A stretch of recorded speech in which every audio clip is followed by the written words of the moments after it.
جی کیا نام ہے آپ کا؟ محمد عبداللہ۔ ابو کا نام کیا ہے؟ محمد رؤف۔ شاباش۔ ازواج مطہرات کے نام بتائیں۔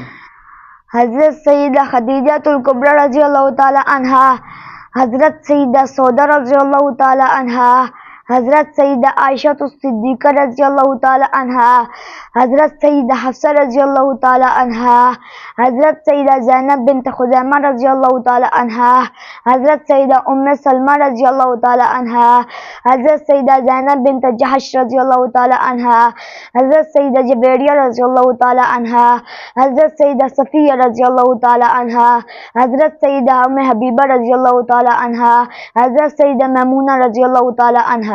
شاباش ماشاءاللہ۔ اصلاح معاشرہ کے رہنما اصول بیان کیجیے۔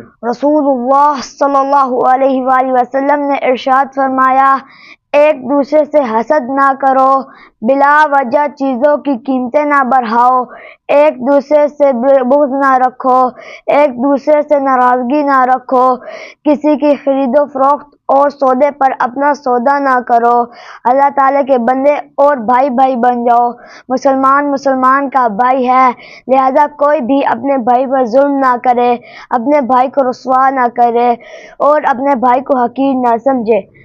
آپ صلی اللہ علیہ وآلہ وسلم نے اپنے سینے کی طرف اشارہ کر کے 3 بار ارشاد فرمایا، تقویٰ یہاں ہے۔ پھر آپ صلی اللہ علیہ وآلہ وسلم نے ارشاد فرمایا، کسی شخص کے برا ہونے کے لیے یہی کافی ہے کہ وہ اپنے مسلمان بھائی کو حقیر سمجھے۔ ایک مسلمان کا دوسرے مسلمان پر اس کا خون بہانا، اس کی عزت پامال کرنا اور اس کا مال لوٹنا حرام ہے۔ دعا ہے کہ اللہ تعالی ہم سب کو صحیح معنوں میں مسلمان اور ایک اچھا انسان بنا دے۔ ماشاءاللہ۔ گونگا آدمی زبان سے اقرار نہیں کر سکتا تو اس کا ایمان لانا کیسے معلوم ہوگا؟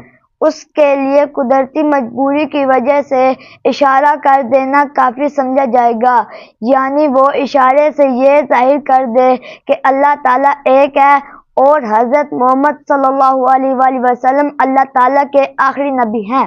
شاباش ماشاءاللہ، بہت اچھے بیٹا۔